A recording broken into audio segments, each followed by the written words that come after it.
Hello friends, directly coming to the point.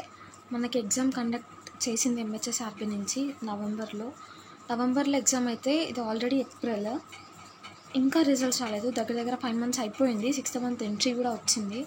మనకంటే తర్వాత రాసిన గ్రూప్స్ రిజల్ట్స్ కూడా వచ్చేసినాయి 1, 2, 3, 4 అందరివి.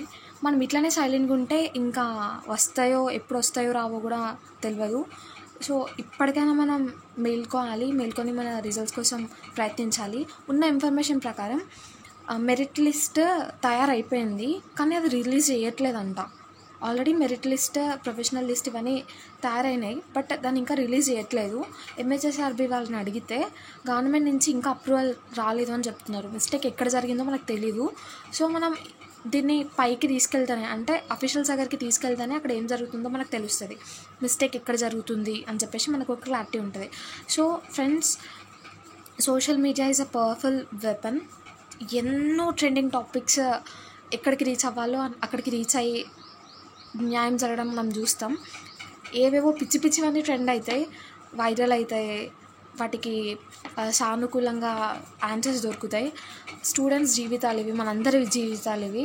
వీటి కోసం మనం అడగడంలో అసలు కొంచెం కూడా మిస్టేకే లేదు. I request everyone to share this info. మీరు మీ స్టేటస్లో పెట్టుకోండి, ట్విట్టర్లో ట్వీట్ చేయండి, ఫేస్బుక్లో పోస్ట్ చేయండి, వాట్సాప్ గ్రూప్స్లలో, ఇన్స్టాలో, ఎక్కడ గవర్నమెంట్ కి సంబంధించిన ఇన్ఫో ఎక్కడ పోస్ట్ చేసినా దాని కింద రిజల్ట్స్ ఇవ్వలేదు అన్న ఇన్ఫోని మీ స్టైల్లో, మీ రీతిలో మీరు పోస్ట్ చేయండి. ఇంతమందిని ట్రై చేస్తే ఎవరిదో ఒక్కరిది క్లిక్ అయినా కానీ మనకు మంచి జరుగుతుంది కదా. సో ఇది నేను చెప్పాలనుకుంటున్నాను అనమాట. చెప్తే నవ్వుతారు. నేను ఒక 1 month back, maybe March 21st నేను మెసేజ్ కూడా చేసిన.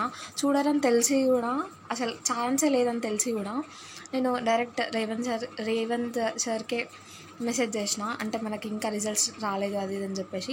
ఆ స్క్రీన్షాట్స్ నేను కింద కమెంట్లో పోస్ట్ చేస్తాను, ఒకసారి చెక్అవుట్ చేయండి.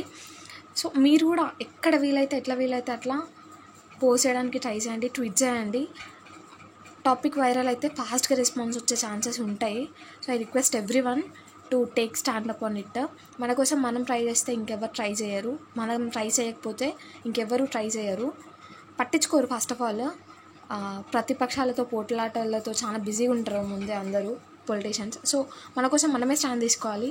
ట్వీట్ చేయండి, షేర్ చేయండి, లైక్ చేయకపోయినా పర్లేదు, కానీ ఇన్ఫో మాత్రం షేర్ చేయండి. ఒకరిద్దరు ఇనిషియేటివ్ తీసుకొని ట్రై చేసినా కానీ మనకు లాభం జరగచ్చు. జాబ్ వస్తుందా రాదా అదంతా సెకండరీ. ముందైతే మనకు రిజల్ట్స్ రావాలి కదా, దాని ద్వారా మనకు తెలిసిపోతుంది నెక్స్ట్ స్టెప్ ఏమైనా తీసుకోవాలా, లేకపోతే ఈ జాబ్ వస్తుందా వెయిట్ చేయాలని చెప్పేసి. సో ప్లీజ్ ఫ్రెండ్స్, ఇక్కడైనా మనం మేల్కొని ఎంహెచ్ఎస్ఆర్బిని రిజల్ట్స్ కోసం క్వశ్చన్ చేయాలి. అసలు మిస్టేక్ ఎక్కడ జరుగుతుంది, ఎంహెచ్ఎస్ఆర్బి దగ్గరనా, గవర్నమెంట్ దగ్గరనా? నిజంగా గవర్నమెంట్ ఇంకా ఇవ్వలేదా? ఇవ్వకపోతే ఎందుకు ఇవ్వలేదు? గ్రూప్స్కి ఇచ్చి మనకి ఇవ్వకపోవడానికి రీజన్స్ ఏంటి? మనకంటే తర్వాత, లేకపోతే మనతో పాటు రాసిన గ్రూప్స్ కానీ ఇంకా వేరే గవర్నమెంట్ ఎగ్జామ్స్ కానీ అన్నీ వచ్చి మనకు మాత్రం ఇట్లా స్టాప్ చేయడానికి రీజన్స్ ఏంటి అని చెప్పేసి క్వశ్చన్ అనమాట. సో ఇంకొక పాయింట్ ఏంటిదంటే, ఫార్మసిస్ట్ కేసుల వల్ల రిజల్ట్స్ లేట్ అవుతున్నాయని. నాకు తెలిసినంత వరకు మాత్రం కోర్టు కేసులకి రిజల్ట్స్కి ఎటువంటి సంబంధం ఉండదు. ఒకవేళ కోర్టు కేసులో వచ్చిన తీర్పు ఏదైతే ఉంటుందో దాన్ని పోస్టింగ్ ఆర్డర్స్ అప్పుడు ఈ విధంగా, అంటే వచ్చిన తీర్పు ప్రకారం ఈ విధంగా ఇవ్వాలి పోస్టింగ్ అని చెప్పేసి ఇస్తారు కావచ్చు. రిజల్ట్స్ ఇవ్వడానికి దానికైతే ఏం సంబంధం ఉండదు అని చెప్పేసి నేను అనుకుంటున్నా. Correct me if I'm wrong. అదనమాట. ఎంత తొందరగా వీలైతే అంత తొందరగా రిజల్ట్స్ తెప్పించుకోవడానికి ట్రై చేయాలి మనం. ఇట్లనే డిలే అయితే ఇట్లనే డిలే అయిపోతుంది. Friends, social media is very powerful weapon we have. మనం మంచిగా యూటిలైజ్ చేసుకొని ఇన్ఫోని కొంచెం ట్రెండ్ చేయాలి, వైరల్ చేయాలి, సో దట్ మనకి ఫాస్ట్గా రిజల్ట్స్ వచ్చేలా చేసుకోవాలి. అంతే గైస్, సపోర్ట్ అంతే.